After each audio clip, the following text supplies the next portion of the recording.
Hi everybody, I'm Ralph Ben Murgy, and this is Not That Kind of Rabbi. Well, we decided that we would send more signals from the attic, as it were, as isolation of the self continues. If you've never heard this podcast before, I usually interview people when we do it. But as everything else has changed, so has that idea. Because I want to remain current, and I want to be able to reach out to you personally to be able to say, how are you? How are you doing? And I know the initial response most people have to that question is, I'm fine, good, I'm fine, thanks.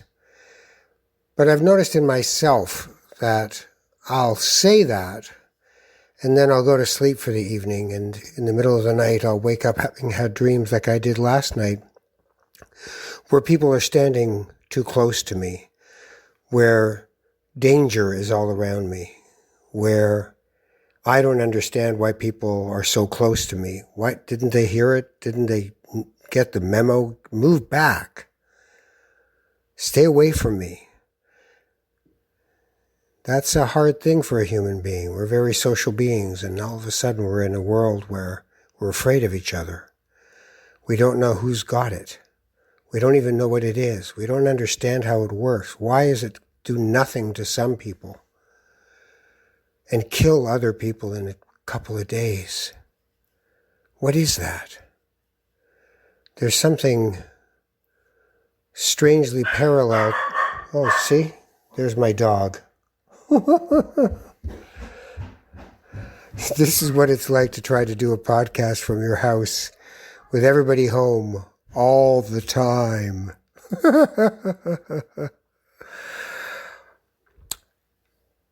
It's hard.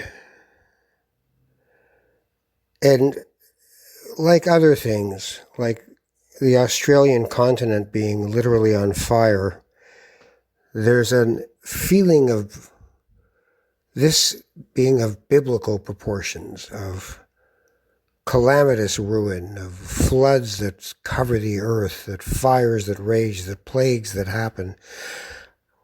In about a week or so, we'll be doing Passover. And that's a lot of bad news at once for a lot of people, Passover. The 10 plagues themselves, they're not done to no one. They're done to the Egyptian at that point in time, in that story, in that narrative. They suffer the consequences of a hardened heart. And there's an argument to, why would the Pharaoh have such a hardened heart? And why did, in the scriptures, why is it that God hardens his heart? What's that about? You're setting your people up for suffering. We're suffering because we don't know what's going on. The people of Italy are suffering. The people of Spain, the people of China, the people of the United States, the people of Canada, the Netherlands. This is a very biblical and strange event. Something disturbed me, though. In all of the noise about the COVID-19 virus, I happened upon a pastor from the United States, an evangelical pastor, and I'm not one of these people who thinks that everyone who's an evangelical is wrong. I'm not. If you want an evangelical that I find fascinating and interesting, then look for a man named Tony Campolo. He's what's called a red letter Christian.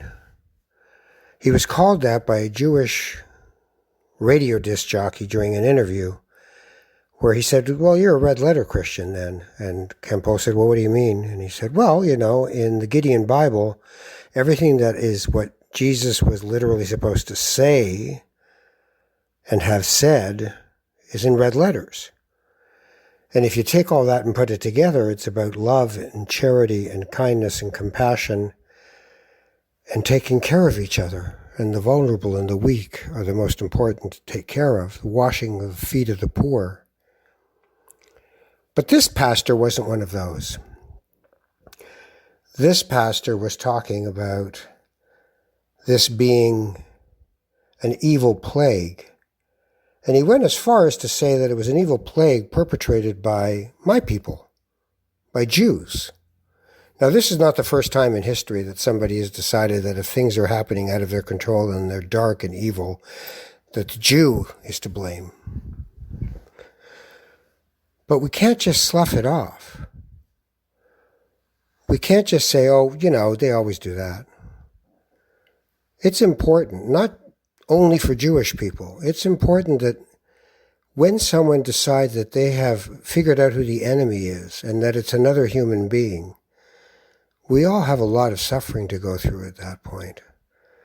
I mean, I grew up in a time, in an era where the Hebrew school teachers I had numbers on their arm from concentration camps that they had survived while 6 million others had been murdered.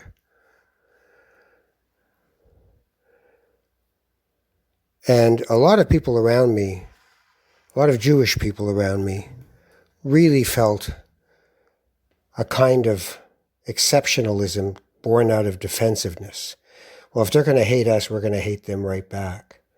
Anti-Semitism was something I didn't want to have infect my body and my system and my soul. I didn't want to be that person always looking for the person who hates us. And I'm not that person, I hope. I'm proud of what I am. I wouldn't have called this podcast Not That Kind of Rabbi and used the word rabbi if I wanted to hide. I don't want to hide. I'm proud. I think everyone should be proud of being a human being. And whatever well we dig to get to that river of wisdom and knowledge and creation, more power to you. Just dig it.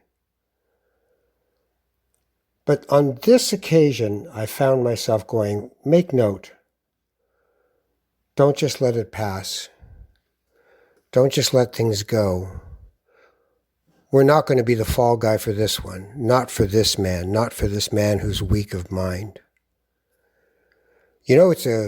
I'm not a rabbi, and I always say that at the beginning of my podcasts. I just say if I was, I wouldn't be that kind of rabbi. I am what's called a mashpia, a spiritual director. And that was 3 years of training, and I cherish it. And I'm actively involved in Jewish men's leadership groups, in the United States mostly. We're a little behind on that one here in Canada. But I think this is a time in our aloneness where we have to find what it is, that connective tissue that makes us all human. We're all a little afraid right now of ourselves, of each other. That's tough. That's tough. We're all also faced with who we live with and how we live with them and how that goes. In a way we haven't. I've said to people, and I think I said it in a previous podcast, that this is a kind of Sabbath on acid, for lack of a better way of describing it. Sabbath is the stopping of the doing and the beginning of the being in a week. And it's to happen every week, and you're to power down, literally, the phone, the work, the power, the car, the errands, the busyness. Or as is said by Charles Dickens in A Christmas Carol, mankind was my business. Well, right now, mankind is our business, because the businesses are closed, and all we have is each other.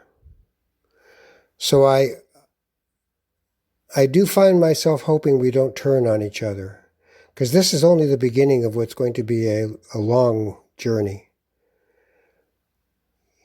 The Premier of the province of Ontario said today, I don't want to tell you what the models show us.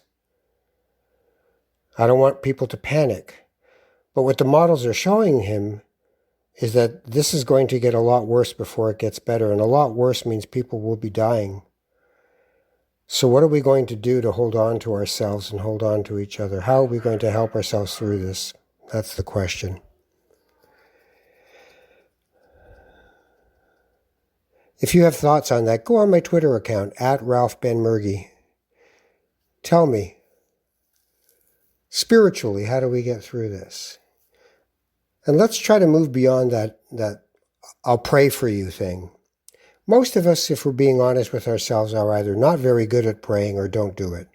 I'm not very good at praying. I've been happy to be involved in my religious life for 60 plus years. But I still find the prayer issue problematic because I'm not one who believes that there's somebody listening to me. I believe I have to become available to what's already around me.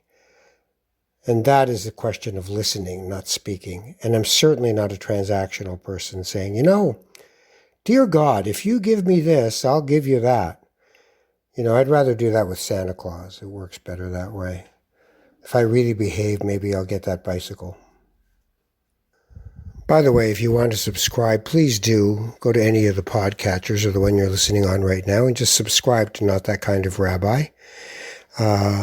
We really enjoy putting these together for you, and I'd love your feedback. I really would. So if you're so inclined, you can either go on Twitter or Facebook, Ralph Benmergui on Facebook, or you can just get me at ralphbenmergui@gmail.com.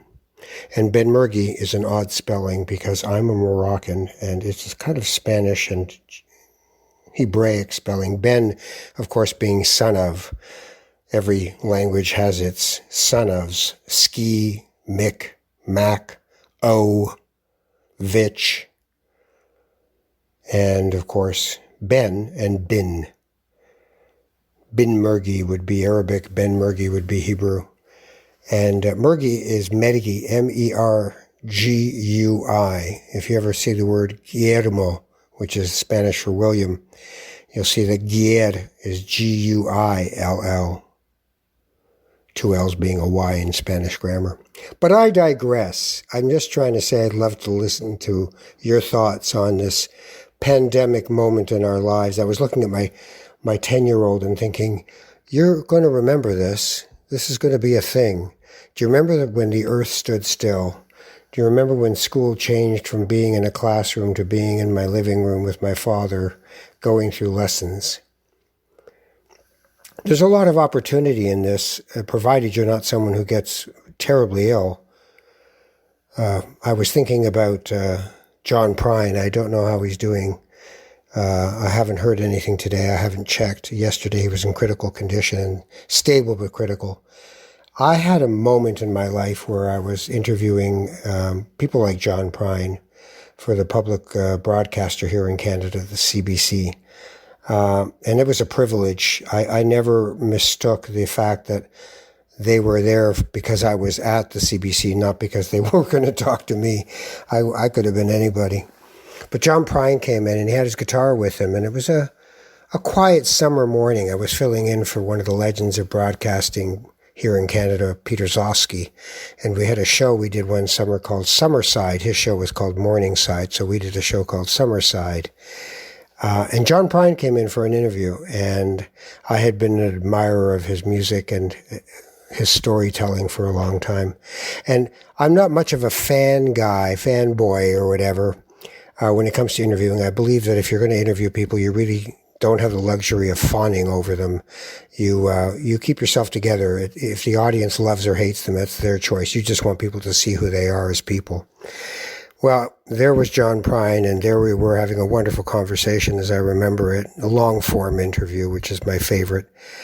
And I just couldn't help myself and said, would you mind just getting the guitar, and is there any chance you could sing Hello in there for us? And he just said, sure, no problem. And he got his guitar and he sang that song, which is just a beautiful song about, end of life, the so-called bliss of retirement and staring through the back door screen, and all the news repeats itself like some forgotten dream.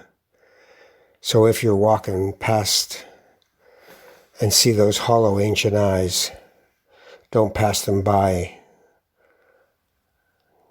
Say hello in there. And he sang it, and it was beautiful. And I was 3 feet away from him. Social distancing, I guess. Maybe 4. 3 feet away and listening to John Prine and thinking, I'm the luckiest man in the world right now. I have a great job. So I'm thinking of John Prine because he has COVID-19 and it's not going well. And I have no idea that by the time you hear this, he's passed away or he managed to dodge the bullet and he's still with us. I keep seeing these images of people, this person and that person who had died today of COVID-19. And it seems so surreal. I didn't see anything coming. I didn't see any kind of danger. I don't see clouds darkening around me. I just see sunshine and birds and spring arriving and people walking with their families, but on the other side of the street from me. There's just something dissonant about all this. It doesn't seem to fit and you can't put your hand around it. There's no enemy you can see. What a strange feeling that is, I have to say. From a spiritual point of view, the Passover story seems relevant to me at this moment.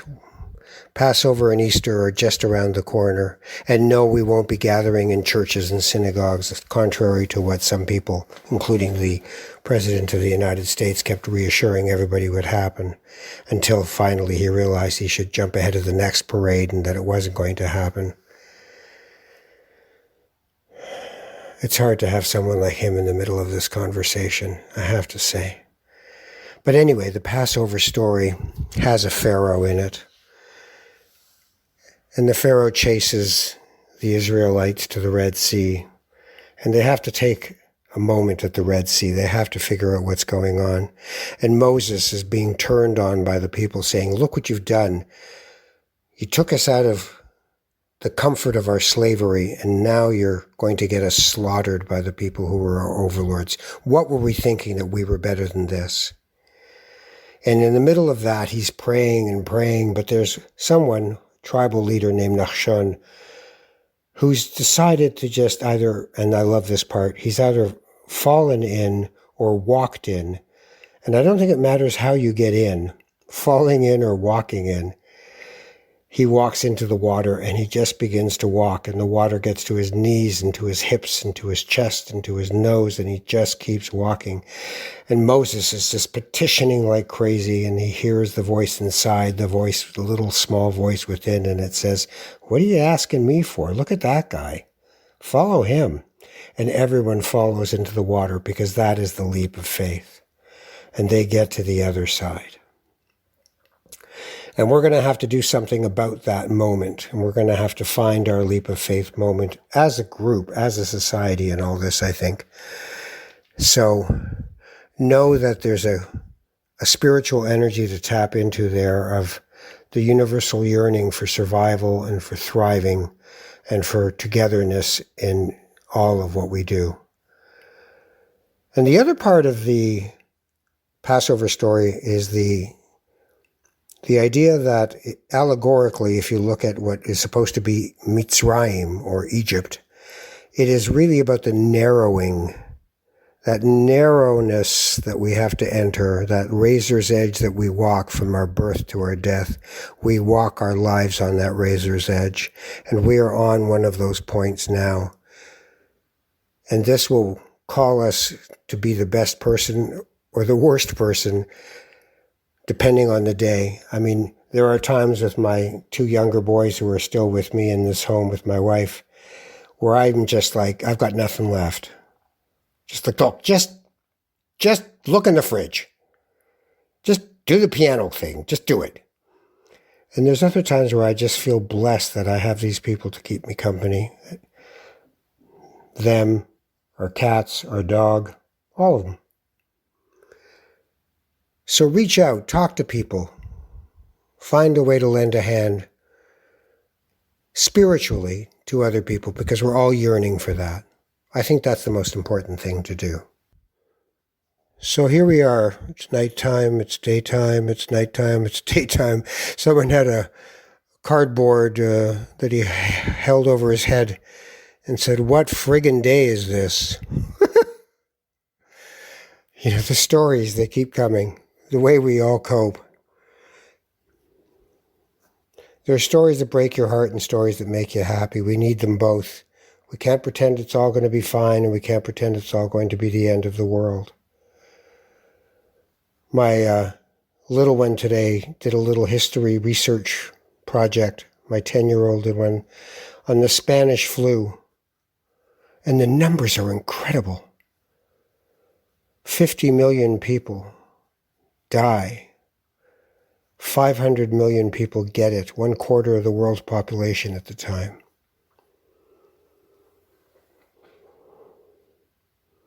What a thing.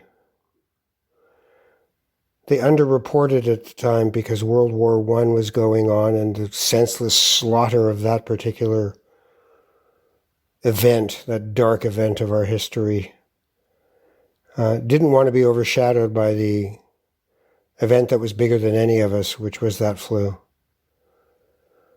Right now we're all in a sort of suspended animation. You know, here in Ontario in Canada, 5 weeks ago, the biggest story was that the government had got license plate colors wrong. It was kind of a infotainment culture that we've been in. And now all that seems ridiculous. And it was ridiculous at the time. It's just now it seems even more ridiculous. Now we have to try to figure out, what does the world look like when work is no longer work? And why have I been commuting all these years when I could do all this work from here? And me personally, I find myself watching reruns of basketball games and baseball games just because I can see crowds of people all standing together and high-fiving each other. And I guess I need to see that. I guess I need to see congregants of one form or another. Sport is a form of religion. Don't kid yourself. It's tribal. You paint your face in the colors. You live and die by your team. You come together with your group against other groups, the worst part of what any tribalism can give you. And I do want to make a point that religion can be devolving into tribalism, but it could also aspire into the best and most honored angels of who we are as people. I saw a huckster, I can't remember his name and I don't care to, but he was a televangelist who was yelling at the TV, at the camera, and yelling into the TV that, you know, out devil, you know, which of course ended with the pitch of, and if you want to help us get the devil out, please contribute now to our fine way of life. Be careful of the charlatans. Be careful of the people who will feed on you. Keep your center. Build your center. Reach out to friends, to family, to people you kind of knew but didn't really have much to do with. I've had a few people do that with me, and it's made an impression on me that people who I don't really keep in touch with that much were phoning just to say, going down the list and seeing how people are doing.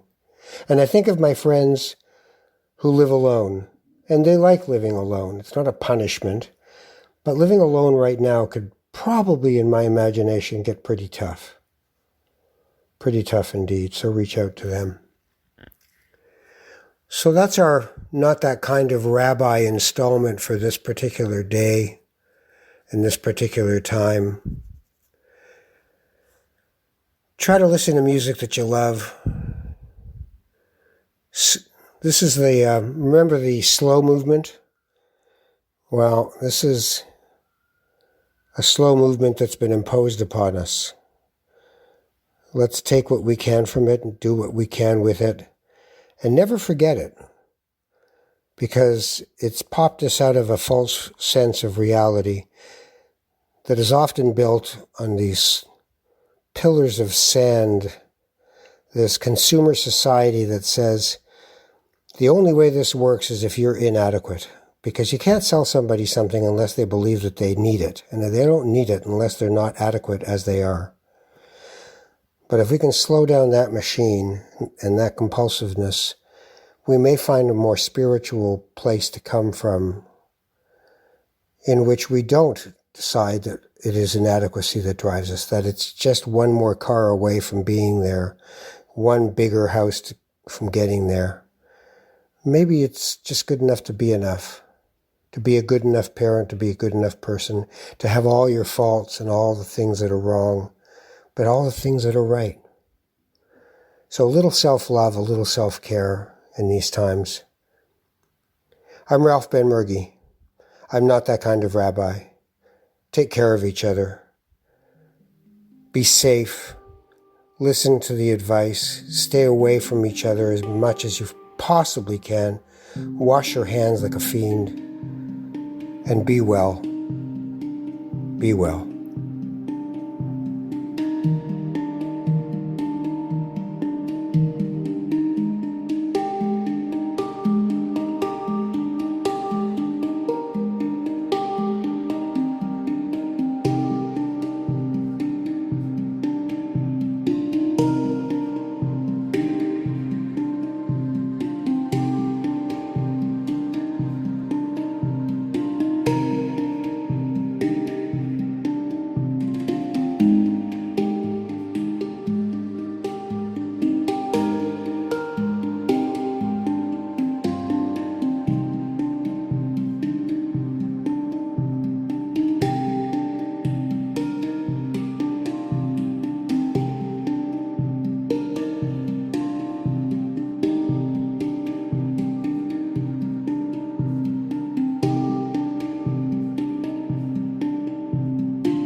This podcast has been produced by TMDS and accelerated by Roam Phone. Roam Phone brings you the most reliable virtual phone service to run your business and protect your home number